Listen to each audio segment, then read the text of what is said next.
All jokes stem from a place of truth, Travis. And it seems like there's a kernel of truth in He was number one. that hates him. He was number one last split.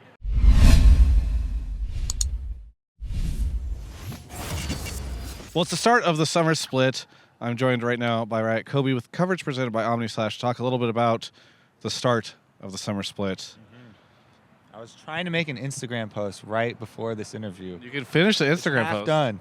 Have you seen my interview? People chosen a don't filter yet. Yeah. And you take a long time on your social. I know. I've seen you before. You take the picture. You're like, what should I title this? And then like an hour later, you walk by and you're like, what should I title this? You only get one chance, Travis. that's true. We get I mean, you can always post again. one chance. Okay. Speaking of one chance, summer split's here, and things look kind of weird. You were talking on the dive. You kind of like the meta changes.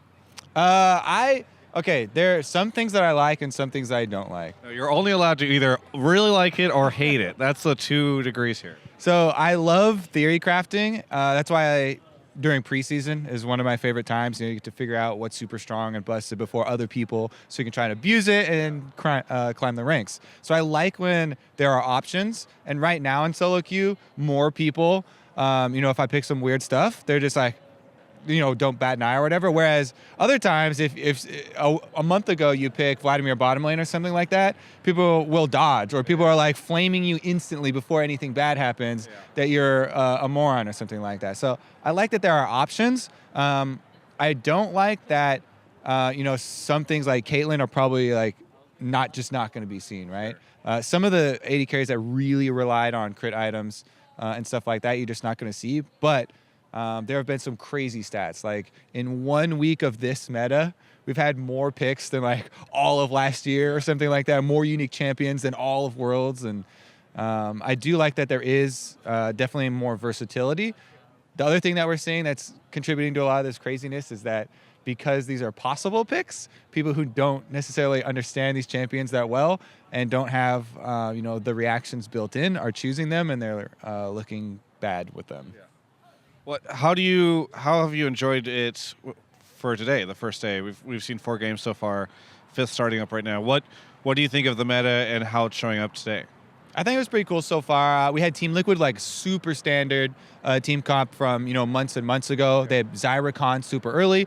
Zyracon is still a duo that has a lot of early kill pressure, and we saw this standard lane or whatever get the first blood at level 2, which is something that Cody Stone and Aframu, this is like second nature to them, right? They respect the, Zyracon level 2 or whatever. But the theory is that because Cody Stone's on Vladimir, a champion that he doesn't have that much time on, you have to spend more brain power thinking about what you're doing with your champion, rather than if I'm on, something I've had thousands of games on, I'm only thinking about what are my opponents doing, and then you get a step ahead so you don't get caught out by stupid stuff like, oh, they just got level 2 on that minion. I knew that was coming, and get first blooded like that.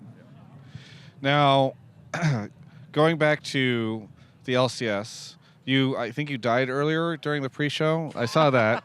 I saw Mark because I got that it was somewhat of a reference to the other Infinity War joke that you guys had made, but I thought it was gonna there's some payoff, like somebody else was gonna show up on the desk or something.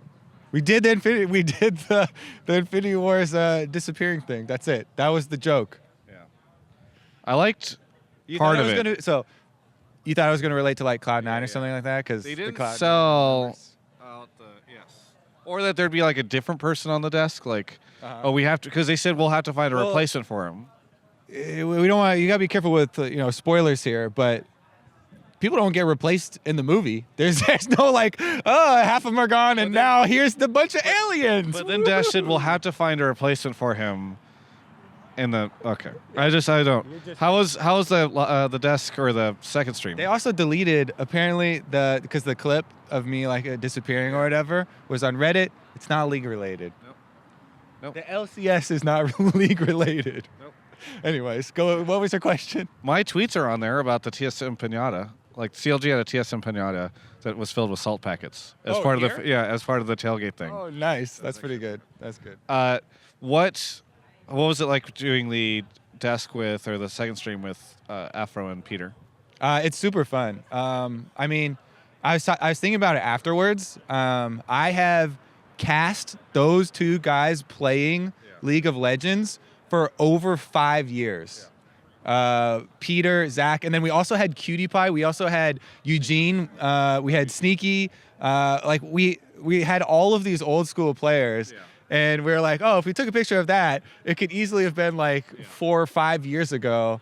And it was really cool to me and just really nostalgic to have, everyone back around and everyone's still so relevant and commenting on the games and everyone's joking around. You can really see like the years of friendship, that's been born out of this game and all of us kind of committing our lives to it. I missed the stream. Did you orchestrate like I'm a Cutie Pie coming on, or did he just wander by? Like, how did that all happen? Well, he was just here. Yeah. So then I was like, oh, well, if Cutie Pie's here, do you want to come on or whatever? Did he say no at first? No, he was down. He was from the beginning. He was like, yeah, sure. And then at the end, there was I was trying to get Afro and Double F to rank AD carry or bottom lane duos in the LCS, and they could only they were like, I'm number 1 and he's number 2. Which was kind of boring. So I tried to call Sneaky over to break the tie. So that's how we got all of them. How did he break the tie? Maybe you go watch the lounge stream. Right. Well, I was busy doing interviews and stuff. All right. Some of us, they're not just hanging out in the lounge, just talking to pro players. They're hanging out in front, talking to pro players. Okay, real work. Uh-huh. Well, what was the break like for you? It was actually really nice for the majority of it. Yeah. Towards the end, I really wanted to get back into the season and get to working again because, the schedule moves around so much. This is definitely the biggest break that we've had, ever between different segments. But it was so nice to be able to have weekends. I went to go visit my brother. I barely get to visit family and go, on like trips on the weekend and stuff. So that was super fun. I heard you moved during the break. Yeah, I did move during the break. Yeah. How's the new place? It's really good. My roommate, not sure about him yet. But yeah, the place is super nice. I like that it's a brand new building and it's the top of the building, so we don't have people walking around above us. Except for I finally heard the guy this morning walking around up top. Yeah, except for there's apparently some random guy who does phone calls up on the roof.